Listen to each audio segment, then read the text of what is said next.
Where's my lights?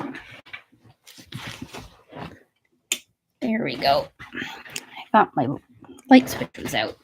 All right, we're just heading along here. Let's start with our proclamation from Proverbs 3, verses 5 and 6. Gotta think what it is. We trust in the Lord with all our heart and lean not on our own understanding. In all our ways we acknowledge him, and he will make our paths straight. There you go. I had the opportunity this morning to pray with a friend who is beside herself with worry for her son, who is in a really bad place right now on all outward aspects. But she knows that many years ago, when he was a young man, teenager, he made a commitment for the Lord. It's just that he's gotten off track in his life. And so I took our little proclamation book and we started proclaiming God's truth over him. And it seemed like the right thing to do. And what God says about us is what matters. It's not what the enemy says about us. And it doesn't have to do with how hard we work. That's what we do out of love for him after we have a relationship. It's just like a marriage. You have a relationship and then you honor that relationship. And just that little proclamation book came in handy. We were using it to pray for him, over him, the truth of God's word for him. So let's read our Genesis 41 for today, because Joseph just interpreted those dreams for the two servants of the Pharaoh, and both dreams came true. One was a good dream and the other was a not so good dream. It was the baker ended up getting beheaded, and the cupbearer got returned to his job. Boy, guess you don't want to work for the Pharaoh. Sounds a little temperamental, doesn't he? So when 2 full years and that was the thing that Joseph had said to the cupbearer, now that the 3 days have passed and you're being called to go back to the Pharaoh, remember me. I'm in prison unjustly. Remember me. Say something to get me out of this prison.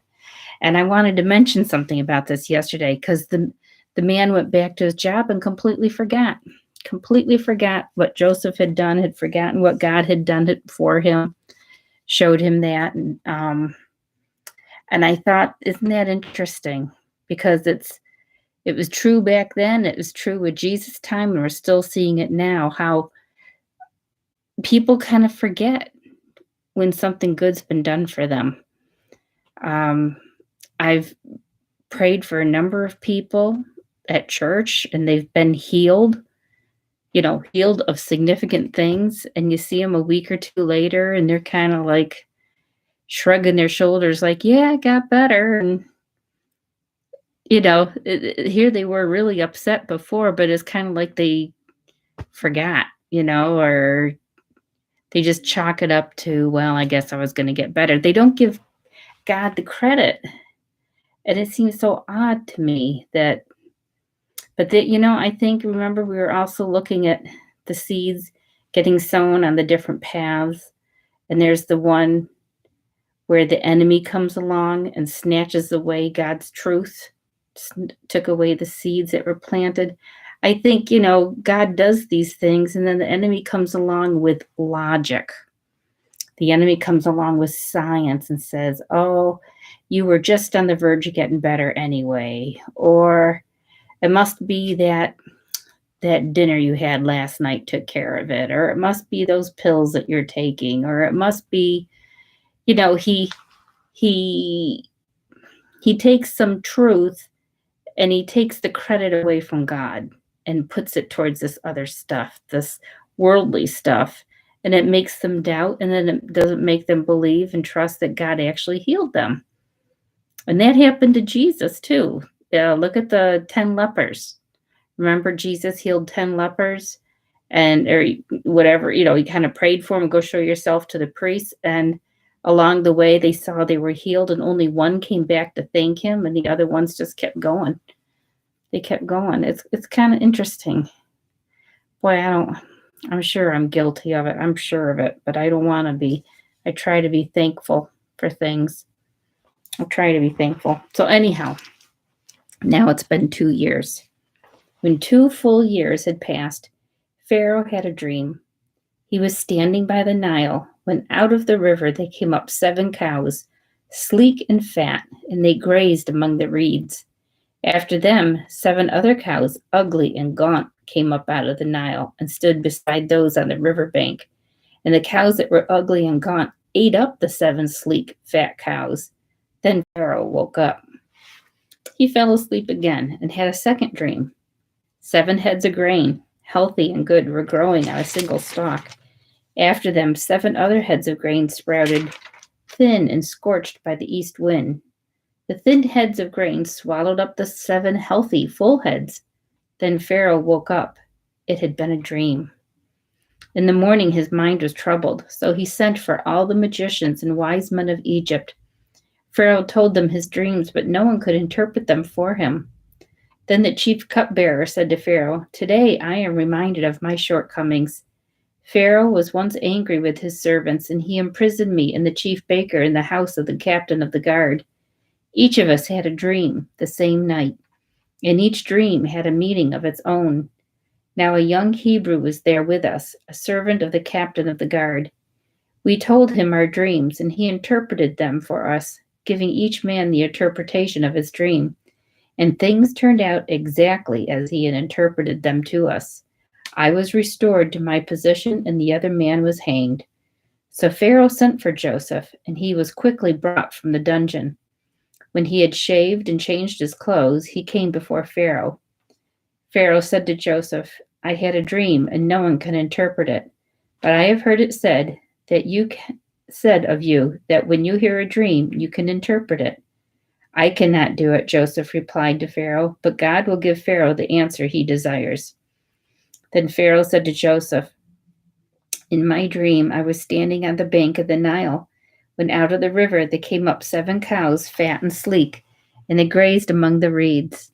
After them, 7 other cows came up, scrawny and very ugly and lean. I had never seen such ugly cows in all the land of Egypt. The lean, ugly cows ate up the 7 fat cows that came up first. But even after they ate them, no one could tell that they had done so. They looked just as ugly as before. Then I woke up. In my dreams, I also saw 7 heads of grain, full and good, growing on a single stalk. After them, 7 other heads sprouted, withered and thin and scorched by the east wind.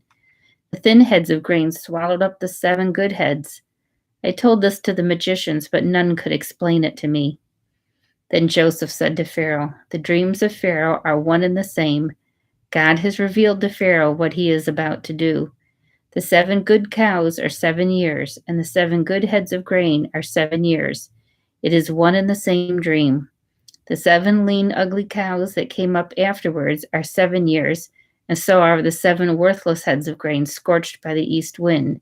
They are 7 years of famine. It is just as I said to Pharaoh. God has shown Pharaoh what he is about to do. 7 years of great abundance are coming throughout the land of Egypt, but 7 years of famine will follow them. Then all the abundance in Egypt will be forgotten, and the famine will ravage the land. The abundance in the land will not be remembered, because the famine that follows it will be so severe. The reason the dream was given to Pharaoh in 2 forms is that the matter has been firmly decided by God, and God will do it soon. And now let Pharaoh look for a discerning and wise man and put him in charge of the land of Egypt. Let Pharaoh appoint commissioners over the land to take 1/5 of the harvest of Egypt during the 7 years of abundance. They should collect all the food of these good years that are coming and store up the grain under the authority of Pharaoh to be kept in the cities for food. This food should be held in reserve for the country to be used during the 7 years of famine that will come upon Egypt, so that the country may not be ruined by the famine." The plan seemed good to Pharaoh and to all his officials. So Pharaoh asked them, Can we find anyone like this man, one in whom is the Spirit of God?" Then Pharaoh said to Joseph, "Since God has made all this known to you, there is no one so discerning and wise as you. You shall be in charge of my palace, and all my people are to submit to your orders. Only with respect to the throne will I be greater than you." Wow. So Pharaoh said to Joseph, "I hereby put you in charge of the whole land of Egypt." Then Pharaoh took his signet ring from his finger and put it on Joseph's finger. He dressed him in robes of fine linen and put a gold chain around his neck. He had him ride in a chariot as his second in command, and men shouted before him, "Make way!" Thus he put him in charge of the whole land of Egypt. Then Pharaoh said to Joseph, "I am Pharaoh, but without your word, no one will lift a hand or foot in all Egypt." Pharaoh gave Joseph the name Zephanath-Paneah and gave him Asenath, daughter of Potipharah, priest of On, to be his wife. And Joseph went throughout the land of Egypt. Joseph was 30 years old when he entered the service of Pharaoh, king of Egypt. And Joseph went out from Pharaoh's presence and traveled throughout Egypt. During the 7 years of abundance, the land produced plentifully. Joseph collected all the food produced in those 7 years of abundance in Egypt and stored it in the cities. In each city, he put the food grown in the fields surrounding it. Joseph stored up huge quantities of grain, like the sand of the sea. It was so much that he stopped keeping records because it was beyond measure. Before the years of famine came, 2 sons were born to Joseph by Asenath, daughter of Potipharah, priest of On. Joseph named his firstborn Manasseh and said, "It is because God has made me forget all my trouble and all my father's household." The second son he named Ephraim and said, "It is because God has made me fruitful in the land of my suffering." The 7 years of abundance in Egypt came to an end, and the 7 years of famine began, just as Joseph had said. There was famine in all the lands, but in the whole land of Egypt there was food. When all Egypt began to feel the famine, the people cried to Pharaoh for food. And Pharaoh told all the Egyptians, "Go to Joseph and do what he tells you." When the famine had spread over the whole country, Joseph opened the storehouses and sold grain to the Egyptians. For the famine was severe throughout Egypt, and all the countries came to Egypt to buy grain from Joseph because the famine was severe in all the world. And that's the end of that chapter. I can't imagine how much grain that would have been. It would have just been a phenomenal amount. Hi, TL says hello. I need to have a little cheat sheet up here so I can remember whose names go with with whose little initials and whatnot on here, because I forget who you are. I don't have you memorized like I do my scripture. All right. I'll get a sheet going here so I can write some of these down. So TL, if you tell me who you are, I'll write it down and remember. I know there's a Katie out there somewhere, and there's Seta. I don't remember who. Are you Teresa? I don't remember. I hear my pot bubbling downstairs. Before I came up, I was getting, I still have my apron on. I was making Hippocrates soup, and I got it on to cook, and I just finished filling it with water, put the lid on, put it on high, and figured it would come to a boil by the time I was done reading, but I can smell it and I can hear it, so I better go down and rescue my soup. I don't want it to boil over, and we will see you tomorrow for our next chapter. It'll be 42. So a lot to hear about Joseph. Thank you for coming by. Thank you for whoever gave me the thumbs up. Hopefully that makes a difference. That's what I've heard. So thanks for coming by. We'll talk to you later. Bye-bye.